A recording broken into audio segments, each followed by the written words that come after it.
صدق الله العظيم. وقال رسول الله صلى الله عليه وسلم: لا يؤمن أحدكم حتى يكون هواه تبعا لما جئت به. وقال عليه الصلاة والسلام: لا الفقر أخشى عليكم ولكن أخشى عليكم الدنيا أن تبسط عليكم كما بسطت على من كان قبلكم فتنافسوها كما تنافسوها فتهلككم كما أهلكتهم. وقال النبي صلى الله عليه وسلم: أيها الناس مروا بالمعروف وانهوا عن المنكر قبل أن تدعوا فلا أجيب لكم وتسألوني فلا أعطيكم وتستنصروني فلا أنصركم، أو كما قال النبي صلی اللہ علیہ وسلم۔ میرے محترم دوستوں، بزرگوں اور بھائیوں، اللہ تعالیٰ نے تمام انسانوں کو اپنی قدرت سے ہمیشہ کے لیے فائدہ اٹھانے کے واسطے اور اپنے لامحدود خزانوں سے فائدہ اٹھانے کے واسطے اللہ نے اپنا مبارک دین نبیوں کے ذریعے انسانوں پر اتارا ہے، نبیوں پر اتارا ہے انسانوں کے لیے۔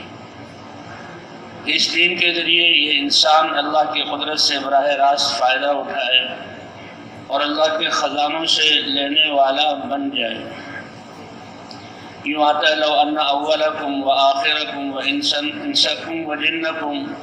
اجتمعوا فی سعید واحد۔ تمہارے اولین اور آخرین سارے انسان، اور انسان نہیں سارے جنات مل کر ایک میدان میں جمع ہو جائیں، ثم سألونی، پھر اللہ تعالیٰ سے مانگیں، اور ہر ایک اپنی سمجھ اور فہم اور خیال کے آخری درجے تک پہنچ کر وہ اللہ سے مانگے، اور اللہ تعالیٰ پھر سب کو سب کچھ عطا کر دیں۔ ایک تو اللہ ایسے سننے والے ہیں کہ سب کی بات کو اللہ سن لیں گے، اور ایسے علم والے ہیں کہ جو جس زبان میں جس طرح مانگ رہا ہے اللہ اس سے سمجھ لیں گے، اور اللہ کے خزانے اتنے بھرے ہوئے ہیں کہ سب کو سب کچھ عطا کر دیں، پھر بھی اللہ کے خزانے میں کوئی کمی نہیں آئے گی۔ بھلا تم میں سے کوئی ایک سوئی کے ناکے کو سمندر میں ڈبو کر اس سے نکال لے، اور سوئی کے ناکے میں جو پانی کا تھوڑا سا قطرہ حصہ آ گیا، کیا اس سے خزانے میں کوئی کمی آ جائے گی؟ اور اے میرے بندو، اللہ اتنے بڑے ہیں، اللہ فرماتے ہیں اللہ اتنے بڑے ہیں کہ یہ انسان اور جنات تم سب اللہ کے فرما بردار بن جاؤ، اور تم میں سے جو سب سے زیادہ متقی ہے، اللہ سے ڈرنے والا، اور وہ تو کائنات میں حضرت محمد صلی اللہ علیہ وسلم ہیں، سب کے دل ایسے ہو جائیں اور اللہ کے سامنے جھک جاؤ۔ اللہ اتنے بڑے ہیں کہ تمہارا یہ جھکنا اور عبادت اللہ کی بادشاہت میں کچھ ذاتی نہیں کرے گا، اور سب کے سب نافرمان بن جاؤ، اور جو سب سے زیادہ فاسق فاجر اور بدبخت ہے جیسے شیطان، اس جیسے دل والے ہو جاؤ، تو یہ اللہ کی بادشاہت میں کوئی کمی نہیں کرے گا۔ انما ہی اعمالکم، اللہ نے کچھ احکام اور اعمال دیے ہیں، اور پھر اللہ ان کو محفوظ کرتے ہیں تاکہ اس کا بدلہ اللہ آخرت میں تمہیں عطا فرما دیں۔ فمن وجد خیرا، اگر قیامت میں جس کو کوئی خیر پائے اور اعمال اس کے نامہ اعمال میں ہوں، تو وہ اللہ ہی کی تعریف کرے کہ اللہ نے توفیق دی، اور جو اس کے علاوہ کوئی نقصان پائے تو وہ اپنے ہی آپ کو ملامت کرے۔ تو اللہ نے تو اپنے خزانوں سے قدرت سے فائدہ اٹھانے کے لیے اپنا مبارک دین مرحمت فرمایا ہے، اور دین زندگی گزارنے کا وہ طریقہ ہے کہ جو اللہ نے انسانوں کے لیے پسند کیا۔ اللہ یہ ساری جو ہے کائنات کو عالم کا عالمین کہا جاتا ہے، الحمدللہ رب العالمین۔ عالم کہ اللہ کو جنوانے والا، اللہ کو کا تعارف کرانے والا، کہ جس کے ذریعے سے انسان اللہ کی وحدانیت کو جانے۔ فرشتوں کا عالم ہے، آسمانوں کا عالم ہے، نباتات کا عالم ہے، جمادات کا عالم ہے، انسانوں کا عالم ہے، اور جن چیزوں کو انسان دیکھ رہا ہے یا جس تک انسان کا علم پہنچ چکا یہ کم ہے، اور اللہ کی کائنات اور مخلوقات میں جہاں انسان نہ پہنچ سکا وہ بہت زیادہ ہے۔ تو یہ سارا عالم اللہ کو بتلانے والے ہیں۔ تو اللہ نے ان کے لیے ایک جو ہے علم ایک طریقہ مقرر کیا، اور اللہ اپنے علم سے نظام مقرر کیا، اس سے لے کر چل رہے ہیں۔ تو اللہ فرماتے کہ اے انسان، جس کو سب سے زیادہ عزت اور عظمت ہم نے عطا فرمائی، تمہیں بھی بیکار پیدا نہیں کیا۔ افحسبتم انما خلقناکم عبثا، کیا پھر تم نے گمان کر لیا اتنا بڑا مرتبہ دے کر کائنات کو تمہاری خدمت پہ لگا کر تمہیں بیکار پیدا کیا؟ تمہارا دنیا میں آنے کا کوئی مقصد نہ ہو؟ نہیں، بلکہ اللہ نے انسان کو سب سے بڑا مقصد دیا ہے۔ وَأَنَّكُمْ إِلَيْنَا لَا تُرْجَعُونَ، اور انسان کو ہمیشہ کے لیے پیدا کیا، بس تھوڑے سے عرصے کے لیے، تیاری کے لیے اللہ نے دنیا میں بھیجا ہے، اور پھر یہ انسان اس دنیا سے آخرت کی طرف اور اللہ کی طرف لوٹنے والا ہے۔ کہ قیامت قائم ہوگی، اللہ اس زمین کو دوبارہ پیدا کریں گے، اور انسانوں کے جسموں کو پورا کر کے زمین سے اللہ تعالیٰ نکالیں گے، اور روحیں ان میں ڈال دی جائیں گی، اور پھر سب کو میدان محشر میں جمع کیا جائے گا۔ فرماتے ہیں زمین کا پیدا کیا جانا، سارے انسانوں کے جسموں کو مکمل کر کے روحیں ڈالنا، اور پھر اللہ کے دربار میں حاضر ہونا، اللہ کا عرش ہوگا، جنت کو لایا جائے گا، دوزخ اس کو فرشتے زنجیریں کھینچ کر لائیں گے، تکاد تمیز من الغیظ، نافرمانوں کی نافرمانیوں پر اتنا غصہ ہوگا جہنم کو کہ اس غصے کی وجہ سے پھٹ جائے اور اس کی آگ پھیل جائے، لیکن اللہ کے امر نے اس کو روکا ہوا ہوگا۔ اور پھر اللہ انسانوں سے ان کی زندگی کا حساب لیں گے کہ یہ زندگی جو امانت کے طور پر آخرت کی تیاری کے لیے دی تھی، اللہ حساب لیں گے۔ اور اللہ فرماتے ہیں وَمَا أَمْرُ السَّاعَةِ إِلَّا كَلَمْحِ الْبَصَرِ، کہ یہ جو دنیا کا زمین کا پیدا کیا جانا، انسانوں کو پیدا کر کے میدان محشر برپا کرنا، یہ اتنی دیر میں اللہ فرما دیں گے کہ جتنی دیر میں تم آنکھ کو جھپکتے ہو۔ وَمَا أَمْرُ السَّاعَةِ إِلَّا كَلَمْحِ الْبَصَرِ، قیامت کا معاملہ جو اللہ تعالیٰ نے بنایا ہے وہ اتنی دیر میں ہو جائے گا جتنا انسان آنکھ جھپک کر پھر کھولتا ہے، بند کر کے پھر کھولتا ہے۔ تو اللہ نے اپنا یہ مبارک دین مرحمت فرمایا، دین زندگی گزارنے کا وہ طریقہ جو انسان کے سارے شعبوں کو محیط ہے، اور جس کی وجہ سے انسان کی زندگی قیمتی بنتی ہے۔ اور اس دین میں اللہ کے اوامر ہیں کہ جن کا مکلف بنایا انسان کو، اور کچھ اللہ کی جو ناپسندیدہ چیزیں ہیں جن کو نواہی اور گناہ بنا کر انسانوں کے نبیوں پر اتارا کہ اب اللہ کے اوامر کو مانو، اور جن چیزوں سے اللہ نے منع کیا ہے ان سے اپنے آپ کو روک لو۔ اللہ کے ایک ایک امر کی طاقت ساتوں زمین اور آسمان سے زیادہ قیمتی ہے، اور اس سب کی بنیاد یہ کلمہ لا الہ الا اللہ، لا الہ الا اللہ، یہ کلمہ معرفت ہے، اور یہ کلمہ اخلاص ہے، یہ کلمہ تقوی ہے، یہ کلمہ طیبہ ہے، کہ اس کے ذریعے سے اللہ کا تعارف کرایا کہ کوئی عبادت کے لائق نہیں کائنات میں سوائے اللہ کے۔ اور عبادت کیا ہے کہ اللہ جو چاہتے ہیں اس کو اللہ ہی کی منشا کے مطابق پورا کرنا۔ قصہ لکھا ہے پرانے زمانوں میں جب غلاموں کا نظام تھا، ایک نیک آدمی غلاموں کی منڈی میں گیا اور بڑا چھان بین کر کے یہ غلام کو خریدا، پسند آیا، اور غلام کو جب لے کر آیا تو اس سے پوچھا بھائی تمہارا نام کیا ہے؟ کہ آقا میں تو غلام ہوں، میں اپنا کیا نام بتاؤں اپنی طرف سے، جس نام سے آپ مجھے پکاریں گے وہی میرا نام ہوگا۔ اچھا تم کھانا کیا پسند کرتے ہو کہ آقا جو کھلا دیں گے وہ میں کھا لوں گا؟ جب میں غلام ہوں تو پھر میری چاہت کیا؟ اور کیسا لباس پہنو گے کہ جو آقا پہنا دیں گے، چاہے اپنی قطرن پہنا دیں، چاہے کوئی اور بڑا پرانا کپڑا یا نیا کپڑا، اور تمہارے سونے کے لیے جگہ اور بستر کہ جہاں آقا سلا دیں، کیونکہ میں اپنی حیثیت کو جانتا ہوں، میں غلام ہوں، مجھے خریدا گیا ہے۔ ایک ہوتا ہے نوکر، کہ نوکر تو ایک وقت دیتا ہے اور اس کے دن میں ایک ڈیوٹی ہوتی ہے اور اس کے بعد وہ آزاد ہے، لیکن غلام تو وہ ہے جس کو انسان پیسوں سے خریدتا ہے۔ اسلام سے پہلے تو بہت زیادہ غلاموں پر ظلم اور زیادتی تھی، اور اسلام نے آ کر دونوں کے حقوق متعین کیے اور فرمایا کہ 3 شخص ایسے ہیں جس کو اللہ تعالیٰ ان کے عمل کا دوہرا اجر عطا فرمائیں گے۔ ایک شخص ان میں سے وہ ہے کہ اللہ کے رسول صلی اللہ علیہ وسلم جب تشریف لائے اور اپنی نبوت کا دعویٰ کیا، کہا وہ شخص کہ جو پہلی کتابوں پر ایمان رکھتا تھا، یہودی تھا یا عیسائی تھا،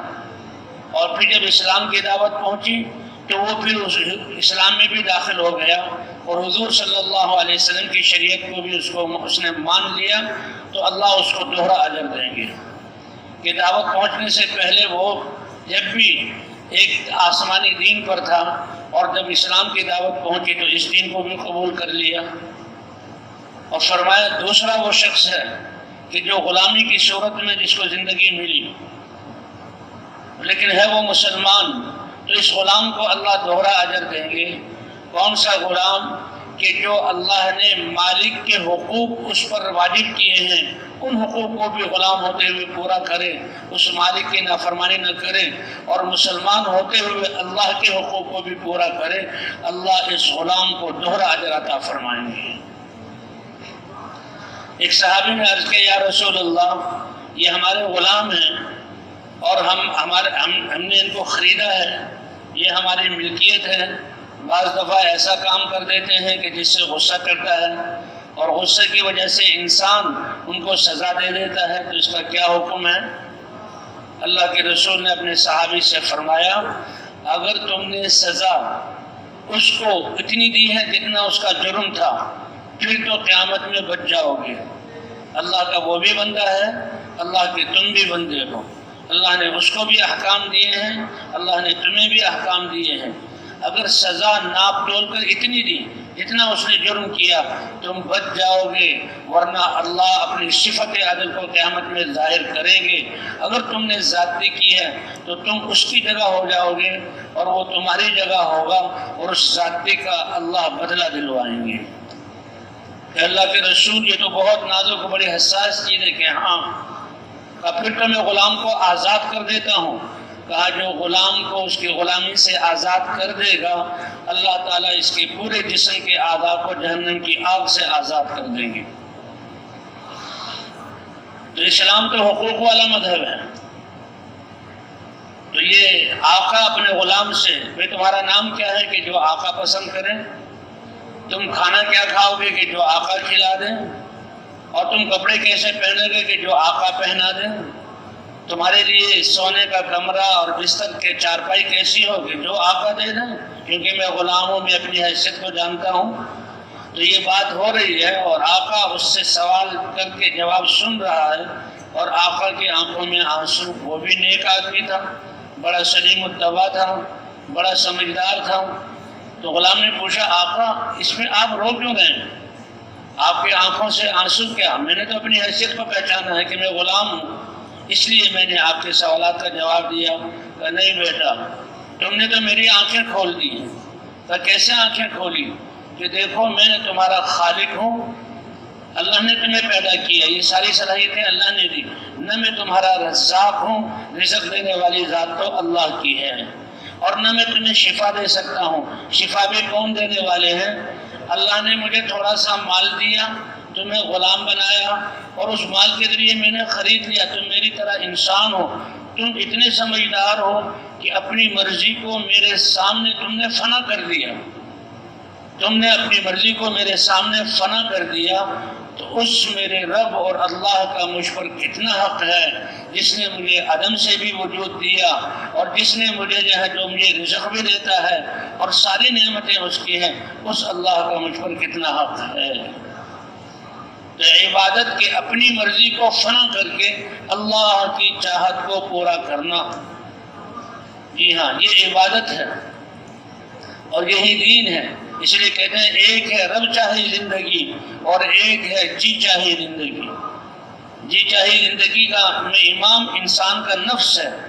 ان اعداء عدوک نفسک التی بین جنبیک، اللہ کے رسول صلی اللہ علیہ وسلم نے فرمایا کہ تمہارا سب سے بڑا دشمن تمہارا نفس ہے۔ ان النفس لامارۃ بالسوء، جو برائیوں کا اللہ کی نافرمانی کا حکم کرتا ہے اور تمہارے یہ دو پہلوؤں کے درمیان میں ہے۔ نفس کی خواہشات اندر سے اٹھتی ہیں اور باہر کا دشمن یہ شیطان ہے۔ اللہ فرماتے ہیں کہ یہ شیطان تمہارے باپ آدم علیہ السلام کا اور حوا علیہ السلام کا دشمن ہے اور یہ تمہارا کھلا دشمن ہے۔ فاتخذوہ عدوا، اس کو دشمن بنا کر دنیا میں زندگی گزارنا۔ جو دین زندگی گزارنے کا وہ طریقہ جو اللہ نے اتارا ہے، اور اس دین کی بنیاد یہ کلمہ لا الہ الا اللہ ہے۔ یہ کلمہ معرفت جس سے اللہ کی پہچان کے اللہ کے علاوہ کوئی عبادت کے لائق نہیں، اکیلے اللہ جو ہے وہ عبادت کے لائق۔ اور عبادت کا جو مفہوم کہ انسان کو پہلے عبادت ہی کے لیے پیدا کیا، انسان اپنی خواہشات کو جو ہے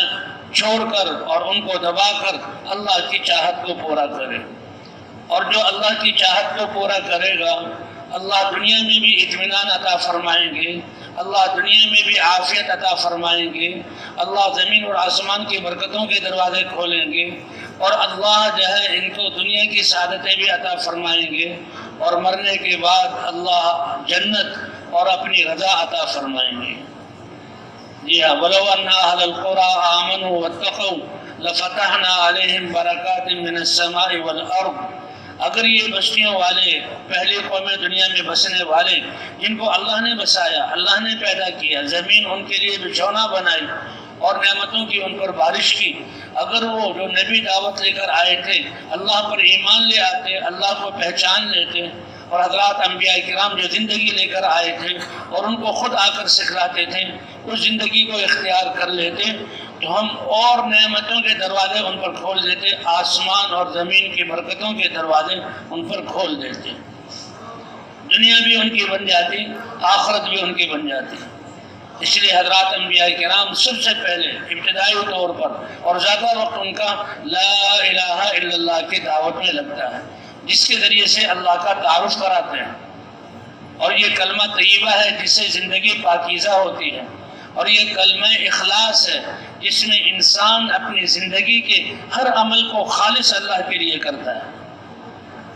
کہ اللہ نے پیدا کیا، اللہ کا بندہ ہے، اللہ کا مرزوق ہے، اللہ حفاظت کر رہے ہیں، اللہ نے کائنات کو اس کی خدمت میں لگایا، اللہ اس کے سانس چلا رہے ہیں، جسم کے نظام کو چلا رہے ہیں، تو انسان اپنے آپ کو اللہ کے امر کے تابع کر دے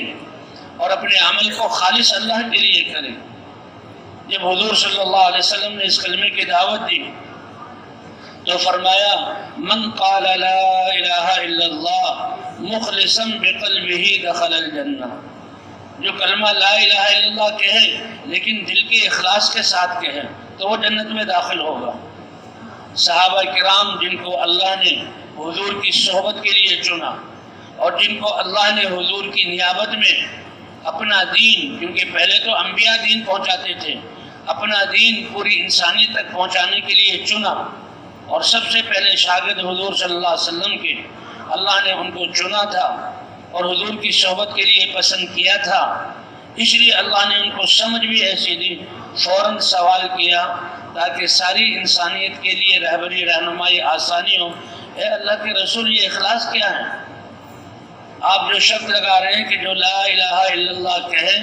اخلاص دل کے ساتھ وہ جنت میں داخل ہوگا، قیل وما اخلاصها یا رسول اللہ، فوراً اے اللہ کے رسول اس کا اخلاص کیا ہے؟ اللہ کے رسول صلی اللہ علیہ وسلم نے فرمایا ان تحجزہ عن محارم اللہ، کہ جب اس نے یہ اللہ سے وعدہ کر لیا آپ ہی میرے معبود ہیں اور میری زندگی آپ کے حکم کے مطابق گزرے گی، میں آپ کا بندہ ہوں، تو یہ کلمہ اس کو اللہ کی حرام کی ہوئی چیزیں اور اللہ کی نافرمانیوں اور ناپسندیدہ باتوں سے روک دے۔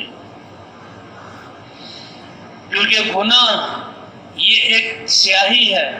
گناہ ایک بدبو ہے، گناہ ایک تعفن ہے۔ انسان سے جب گناہ صادر ہوتا ہے تو اس کی سیاہی بدبو اس کی روح پر اور اس کے دل پر چھا جاتی ہے، سیاہ نقطہ لگ جاتا ہے۔ لیکن اللہ کریم ہے، توبہ کر لے تو اللہ اس کو جہاں نقطے کو دھو دیتے ہیں، سیاہی کو دور فرما دیتے ہیں۔ اسی لیے یہ کلمہ طیبہ ہے جس کے ذریعے سے انسان کی زندگی پاکیزہ بنتی ہے۔ یہ کلمہ اخلاص ہے کہ ہر عمل اس کا خالص اللہ کے لیے۔ ہم تو اللہ کے بندے ہیں، اللہ پر ایمان والے ہیں، حضرت محمد صلی اللہ علیہ وسلم کے امتی ہیں، اس لیے ہمارا تو ہر قدم اللہ کے امر کے مطابق قل ان صلاتی و نسکی و محیایا و مماتی للہ رب العالمین، آپ کہہ دیجئے کہ میری نماز عبادت اور میری قربانیاں اور مناسک اور میرا جو ہے زندگی اور موت وہ سب کس کے لیے ہے؟ اللہ کے لیے ہے۔ تو اس کلمے کے ذریعے حضرات انبیاء کرام اللہ کا تعارف کراتے، اس کلمے کے ذریعے ان کی زندگیوں میں اخلاص آتا، ان کا کھانا پینا، ان کی غمی خوشی، ان کی صبح اور شام یہ اللہ کے حکم کے مطابق ہوتے اس کلمے کی بنیاد پر۔ اور پھر جب زندگی پاکیزہ بنتی تو اللہ تعالیٰ ان پر رحمتوں کے دروازے کھول دیتے ہیں۔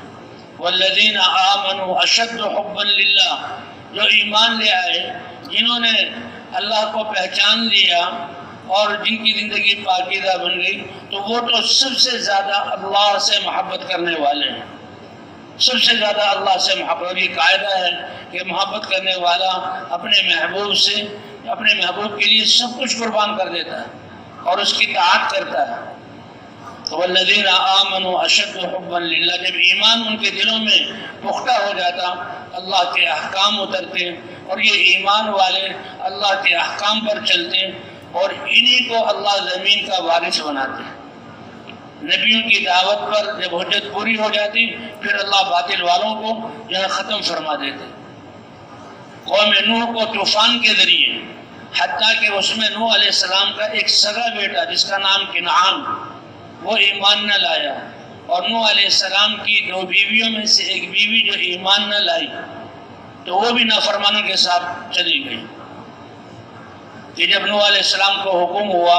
آسمانوں سے پانی برسے اور تندور جہاں آگ جلتی ہے وہاں سے بھی پانی ابلے، تو پھر یہ جو کشتی بنائی ہے اس میں ایمان والوں کو سوار کرو، اور میں تمہیں اور تمہارے اہل کو جو تمہاری اتباع کرنے والے ہیں ان کو بچاؤں گا، باقی سب کو ہلاک کر دوں گا۔ تو نوح علیہ السلام جب ایمان والوں کو سوار کر رہے ہیں تو دیکھا پہاڑ کے دامن میں ان کا اپنا بیٹا وہ کھڑا ہوا ہے، اور نوح علیہ السلام نے بڑے پیارے یا بنیا، اے میرے چھوٹے سے بیٹے، پیارے بیٹے، آ جاؤ ہمارے ساتھ آج کشتی میں سوار ہو جاؤ،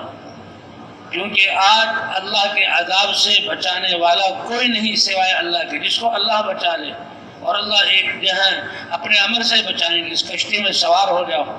تو اس نے کیا کہ ابا جان کیا بات کر رہے ہیں؟ سآوی الی جبل یعصمنی من الماء، یہ پانی کتنا اونچا ہوگا، پہاڑ کہاں تک آسمان کو چھو رہا ہے، اگر یہ پانی اوپر آئے گا تو میں پہاڑ پر چڑھ کر اس پانی سے بچ جاؤں گا۔ جب انسان کے دل میں ایمان نہ ہو، اللہ کی معرفت نہ ہو، تو پھر ایسی جہالت والی وہ باتیں کرتا ہے۔ اللہ نے قرآن پاک میں ذکر کیا، ابھی باپ اور بیٹے کے درمیان بات ہو رہی ہے۔ باپ کون ہے؟ نوح علیہ السلام، جن کو آدم ثانی کہا جاتا ہے، کیونکہ ساری انسانیت ان کی باقی 3 اولاد کے بیٹے ہیں، جیسے ہم سب آدم علیہ السلام کے بیٹے ہیں، اسی طرح آدم علیہ السلام وہ انسانیت کے باپ ہیں اور اولو العزم انبیاء میں سے۔ تو وہ بات کر رہے ہیں وَسَآوِي إِلَى جَبَلٍ يَعْصِمُنِي مِنَ الْمَاءِ، میں پہاڑ کا جو ہے سہارا لے لوں گا اللہ فرماتے فحال بینہم الموت، ایک موج اٹھی بڑی سی اور اس بچے کو تنکے کی طرح لے جہاں اندر کر کے مر گیا اور اس کی لاش تیرنے لگی۔ نوح علیہ السلام روئے، اے اللہ یہ تو میرے اہل میں سے تھا اور آپ کا وعدہ تھا کہ تمہارے اہل کو میں بچاؤں گا، کہا جو تم پر اور مجھ پر ایمان نہ لایا وہ تمہارے اہل میں سے نہیں ہے۔ اس پر نوح اے اللہ مجھے معاف فرما دے کہ میں نے اس کو اپنے اہل میں سے سمجھا۔ اور نوح علیہ السلام کی بیوی اتنی صحبت پائی نبی کی، 950 سال ان کی دعوت کا زمانہ ہے، لیکن اللہ کا کسی سے رشتہ نہیں۔ اللہ کو اپنا دین پسند ہے، جو اس دین کو اپنائے گا وہ اللہ کا محبوب بن جائے گا، اور جو دین سے اعراض کرے گا اس کی کوئی قیمت اللہ کے ہاں نہیں۔ وامرأة نوح كانتا تحت عبدين من عبادنا فخانتاهما فلم يغنيا عنهما من الله شيئا۔ دیکھو ایک نوح علیہ السلام کی بیوی کتنا عرصہ نبی کی صحبت میں رہی اور کتنا ان کی دعوت کو سنا، کیا اس کو ماحول ملا، لیکن اللہ کا کسی سے رشتہ نہیں۔ جب ایمان نہ لائی اور نبی سے خیانت کی، اسی طرح لوط علیہ السلام کی جو بیوی تھی،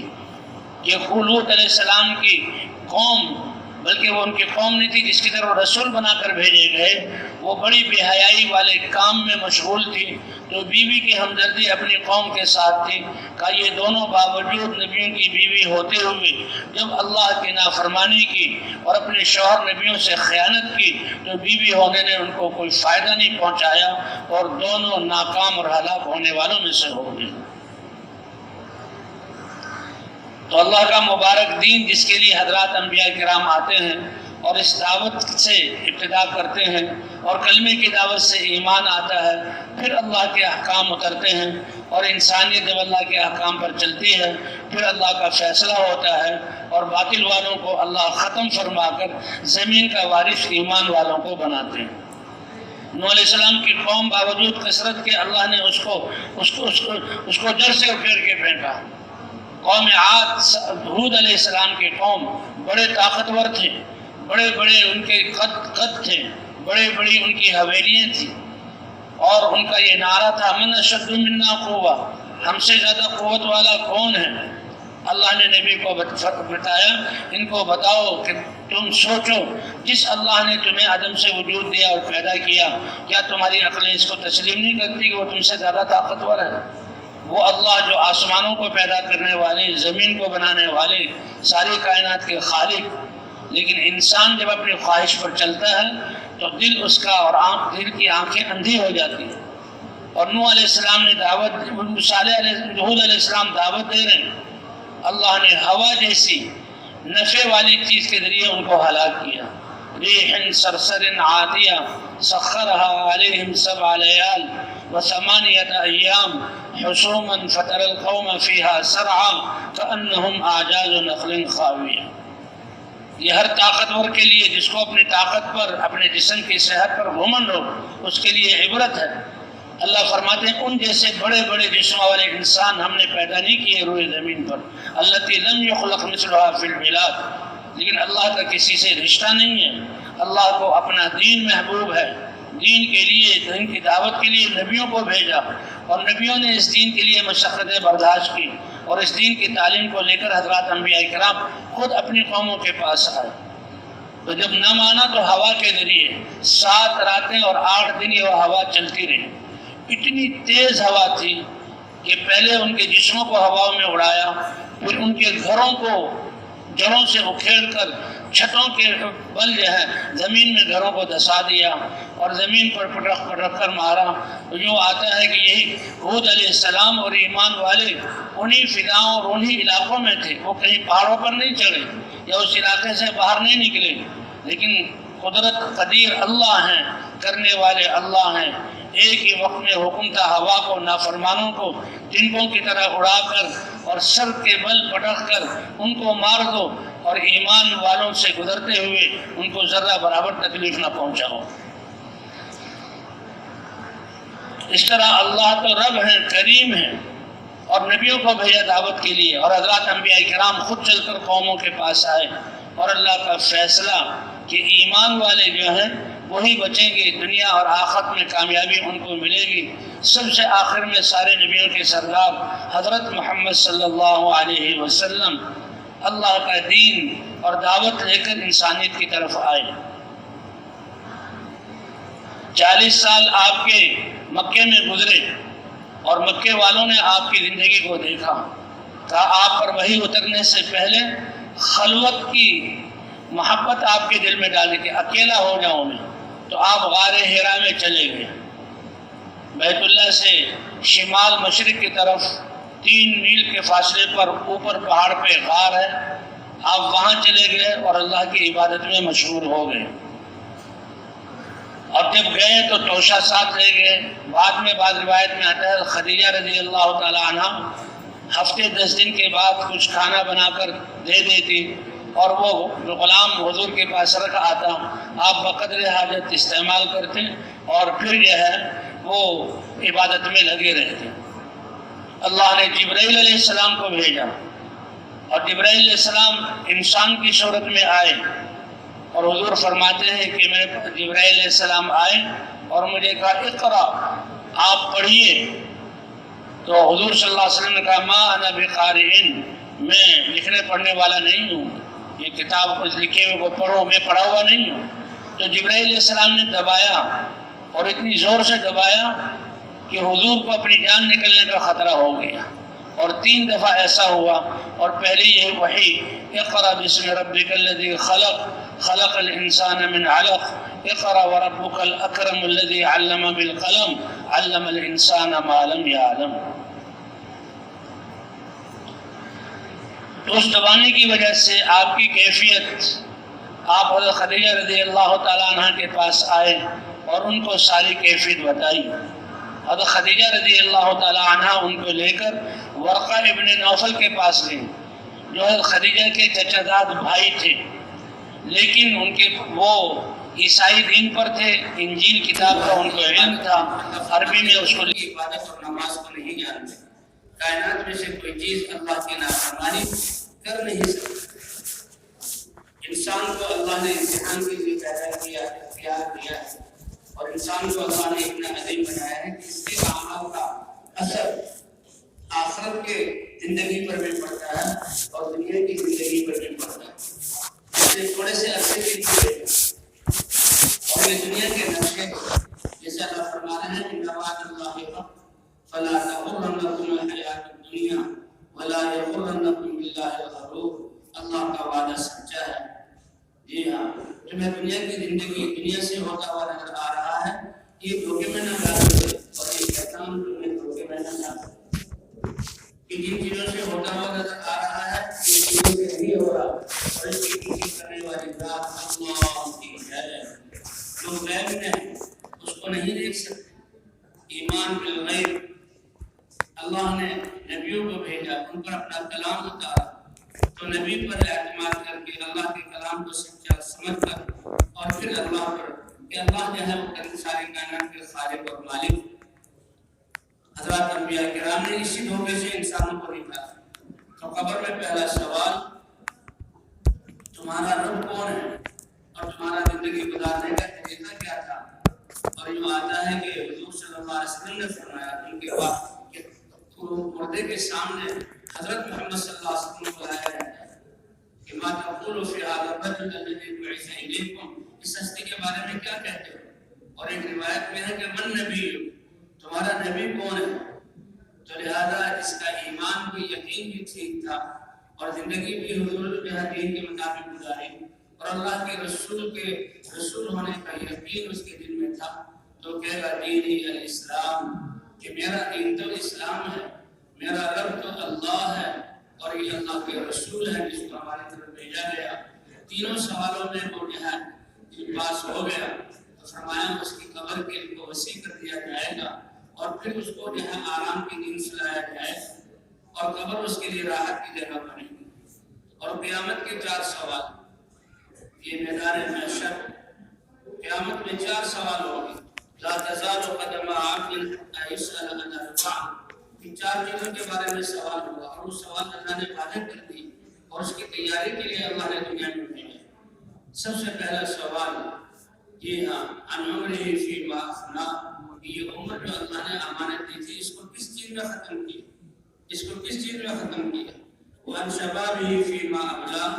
اور جوانی کے بارے میں کہ بچپن میں تو انسان بڑا کمزور اور ناتواں ہوتا ہے، اس کی نشو و نما اللہ فرماتے ہیں، اور جوانی میں ہر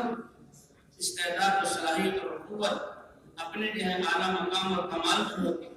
اور بڑھاپے میں پھر انسان انحطاط کی طرف آ جاتا ہے۔ تو جوانی کے بارے میں الگ سوال ہوگا، وَأَنْ شَبَابِهِ فِي مَا أَبْلَىٰ، اس جوانی کو کہاں پہ پگلایا اور کہاں وسیع کی ہے۔ وَأَنْ عِلْمِهِ، علم کے بارے میں کہ دنیا میں رہتے ہوئے اللہ نے جو علم اتارا اس کو سیکھا اور اس پر کتنا عمل کیا، اور مال کے بارے میں کہ مال کو کیسے کمایا اور کیسے خرچ کیا۔ تو جس کے جواب یہ ٹھیک ہوں گے تو اللہ تعالیٰ یہ اس کی کامیابی کی علامت ہے۔ جیسے جب نامہ اعمال کو تولا جائے گا، فَأَمَّا مَنْ ثَقُلَتْ مَوَازِينُهُ فَهُوَ فِي عِيشَةٍ رَاضِيَةٍ، کہ جس کے نامہ اعمال کا پلڑا، نیک اعمال کا پلڑا بھاری ہو گیا، اللہ اس کو بہترین خوشگوار اور پسندیدہ زندگی عطا فرمائیں گے۔ فَيَقُولُ هَاؤْمُ اقْرَءُوا کِتَابِیَهْ، وہ تو اعلان کرے گا، محشر والوں کو پکارے گا، او محشر والوں، یہ لو میری کتاب کو، میرے اس اعمال نامے کو پڑھ لو، اقرأوا کتابیہ انی ظننت انی ملاق حسابیہ، کیونکہ مجھے یقین تھا کہ یہ زندگی میری امانت ہے اور اس کے بارے میں حساب ہوگا، اس لیے میں نے تو اس کو اللہ کے حکم کے مطابق گزارا۔ ان السمع والبصر والفؤاد كل اولئک کان عنہ مسئولا، یہ کان اللہ نے دیے ہیں، یہ آنکھ اللہ نے دی ہے، یہ عقل اور دماغ اور دل اللہ نے دیا ہے، اس کے بارے میں پوچھا جائے گا کہ یہ اللہ کی نعمتیں اور امانتیں تھیں، اس کو کس طرح استعمال کیا۔ اور قرآن پاک میں آتا ہے کہ انسان کی کھال بھی گواہی دے گی، اليوم نختم على افواہہم وتکلمنا ایدیہم وتشہد ارجلہم بما كانوا یکسبون،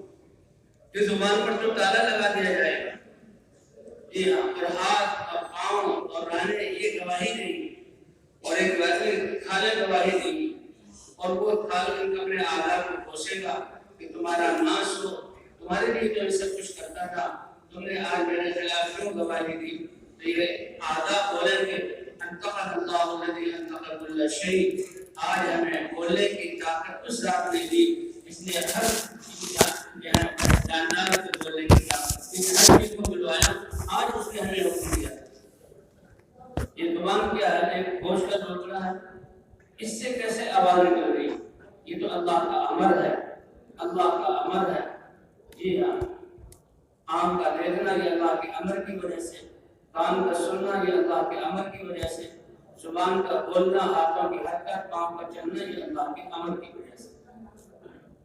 اس لیے حضرات انبیاء کرام آ کر سب سے پہلے اس کلمہ ایمان کے ذریعے اللہ کا تعارف کراتے ہیں، اور ایمان دلوں میں آتا ہے، اللہ کی بات کا نور آتا ہے، پھر اللہ اپنے احکام کو اتارتے ہیں، اور یہ انسان کا مجموعہ اللہ کے احکام پر چلتا ہے۔ اس پر وعدہ ہے کہ ایمان اور اعمال والوں کے لیے ہم حالات کو بنا دیتے ہیں۔ وَلَوْ أَنَّ أَهْلَ الْقُرَىٰ آمَنُوا وَاتَّقُوا لَفَتَحْنَا عَلَيْهِمْ بَرَكَاتٍ مِّنَ السَّمَاءِ وَالْأَرْضِ، اگر یہ بستیوں والے ایمان والے ہوتے اور تقویٰ والے ہوتے تو آسمان اور زمین کی برکتوں کے دروازے ان کے لیے کھول دیتے۔ اور اللہ نے واقعات بیان کیے، نوح علیہ السلام کی قوم کتنی بڑی، 950 سال تک دعوت دی، اور جب اللہ کا عذاب آیا کہ تندور سے بھی پانی ابلا، زمین سے پانی ابلا، آسمانوں سے پانی برسا، تو ایمان والے بچے اور باقی سب کو اللہ نے ختم کیا۔ اللہ فرماتے ہیں ایمان والوں کو ہم نے بیٹے میں بسایا۔ قوم عاد کے دن کی طرف اللہ نے ہود علیہ السلام کو بھیجا، اور 15 برس ہود علیہ السلام نے ان کو دین کی طرف بلایا، اور پھر جب ہوا کا عذاب آیا تو سارے دنیا والے اور اسباب پر اعتماد کرنے والے اللہ نے ہوا کے ذریعے ہلاک کیا۔ ہود علیہ السلام تو ایمان والے بچے، اللہ نے ان کو دنیا میں بسایا اور ان کی نسل کو چلایا، اور اللہ فرماتے ہیں کہ یہ زمین ہماری ہے اور ایمان والوں کو ہم اس کا وارث بناتے ہیں، ایمان والوں کو ہم وارث بناتے ہیں۔ وہ ہوا ایسی تیز کہ یہی ہوا انسان کی زندگی کا ذریعہ بھی ہے،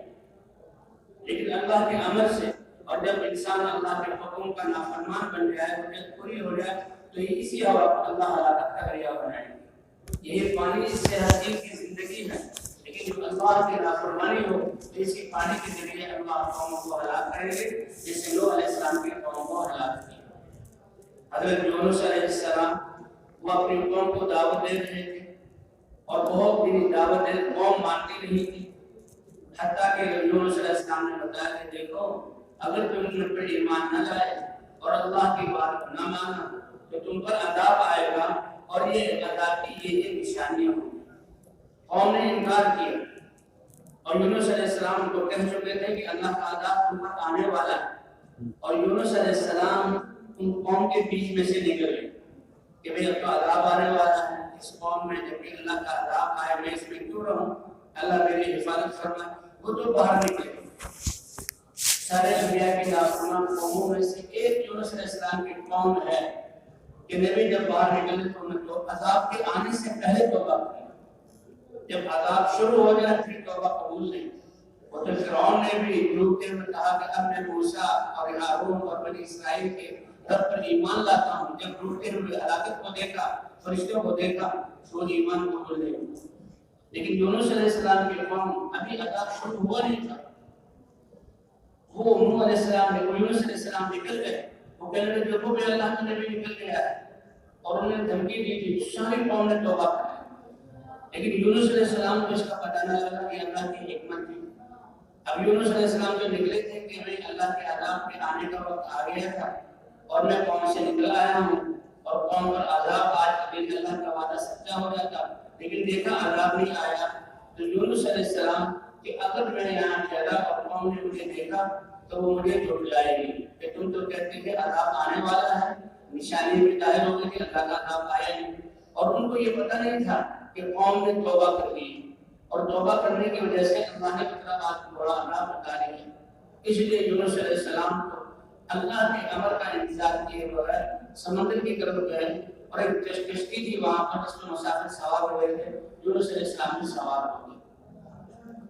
اب جب یونس علیہ السلام سوار ہوئے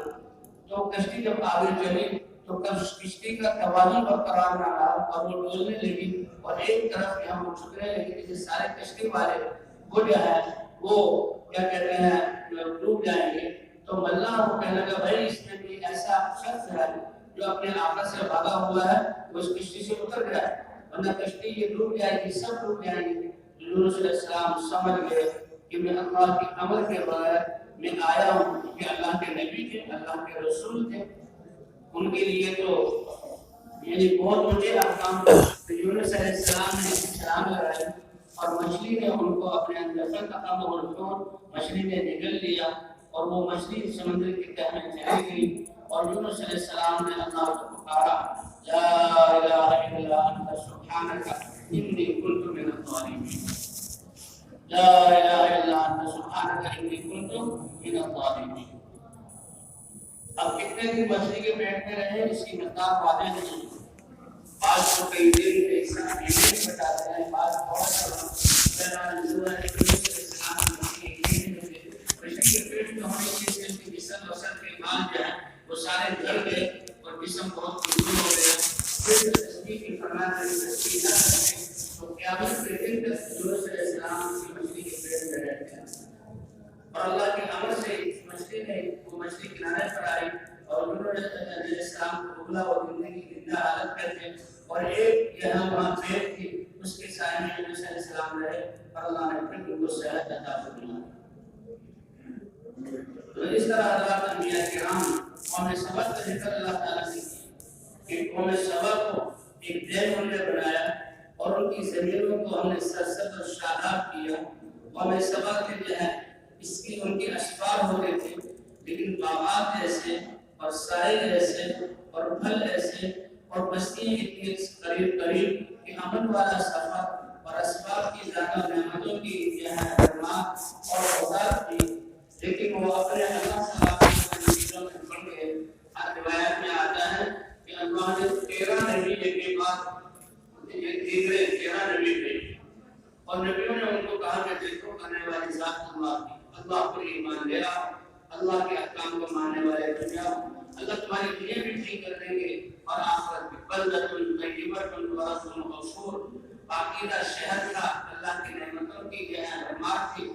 اور اللہ کے گناہوں کو بخشنے والے تھے، لیکن جب قوم نے نہ مانا تو وہی ڈیم جس کے ذریعے ان کی زمینیں آباد ہو گئی تھی، اسی ڈیم کو اللہ نے ان کے ہلاک کر دیا۔ تو اس لیے اللہ نے انسان کو دنیا میں آخرت کی تیاری کے لیے بھیجا، اور انسانوں کو دھوکے سے نکالنے کے لیے اللہ نے اللہ انبیاء کرام کو بھیجا کہ اللہ کو ساتھ لے لو، اپنے احکام میں اللہ کی اپنی زندگی میں اللہ کے احکام کو مان لو، نبیوں کے طریقوں کو اپنا لو، تو تم جو ہے دنیا میں بھی کامیاب ہو جاؤ گے اور آخرت میں بھی کامیاب ہو۔ اور اللہ نے فرمایا اگر بستیوں والے ایمان والے ہوتے اور تقوی اختیار کرتے تو زمین اور آسمان کی برکتوں کے دروازے ان کے لیے کھول دیے۔ سب سے آخر میں سارے نبیوں کی سردار حضرت محمد صلی اللہ علیہ وسلم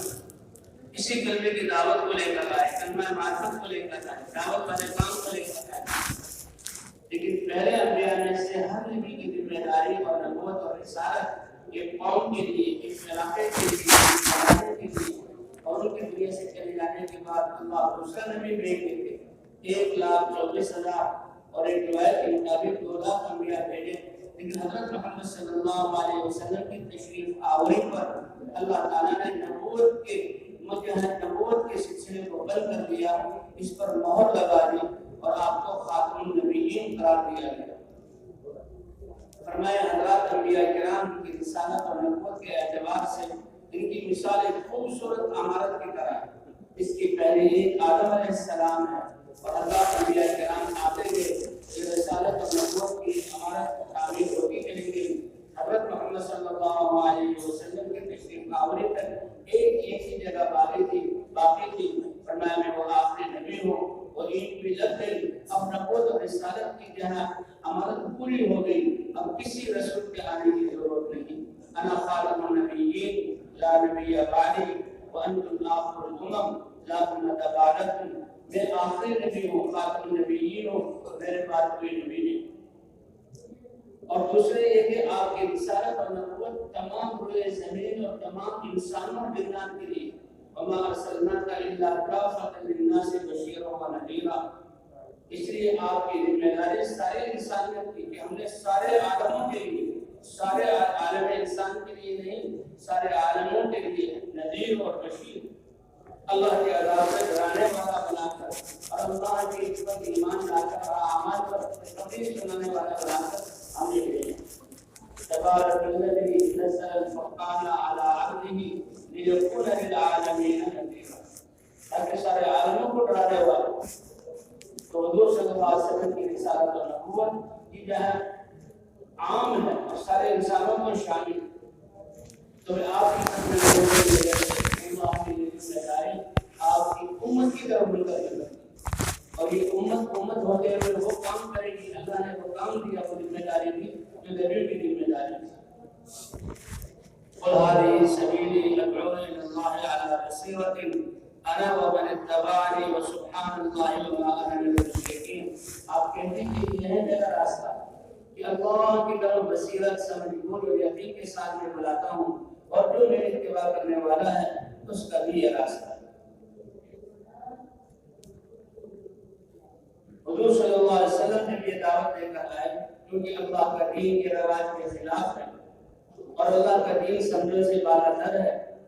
اس لیے انسانیت جب بگڑتی تھی تو اس پر اللہ جو ہے نبیوں کو دعوت دے کر بھیجتے، اور دعوت سے ایمان ان کے دلوں میں آتا تھا، اور ایمان کی روشنی سے پھر یہ پتہ لگتا تھا کامیابی اللہ کے احکام میں۔ تو حضرات انبیاء کرام ہی اپنی قوموں کو اللہ کا دین سکھاتے تھے۔ فرمایا تبلیغ اور تعلیم کیا کہ جو طلب والے ہیں ان کو اللہ کا علم دینا، احکام کو سکھلانا، اور تبلیغ کیا ہے بے طلبوں میں طلب پیدا کرنا۔ تو ابتدا دعوت سے ہوتی، اور دعوت سے پھر ایمان آتا ہے، اور اس کے بعد اللہ کے احکام کرتے ہیں۔ اب قرآن پاک 23 سال میں اترا، مدینہ مکہ مکرمہ میں تو نماز صرف فرض نماز اتری، اور دعوت کے احکام اترے، اور ایمان کے بارے میں واقعات اترے، اور آپ لا الہ الا اللہ کی دعوت دے رہے ہیں۔ 10ویں سال یا 11ویں سال یا ایک روایت کے 12ویں سال اللہ نے یہ فرض نماز ادا کی، نماز پڑھی۔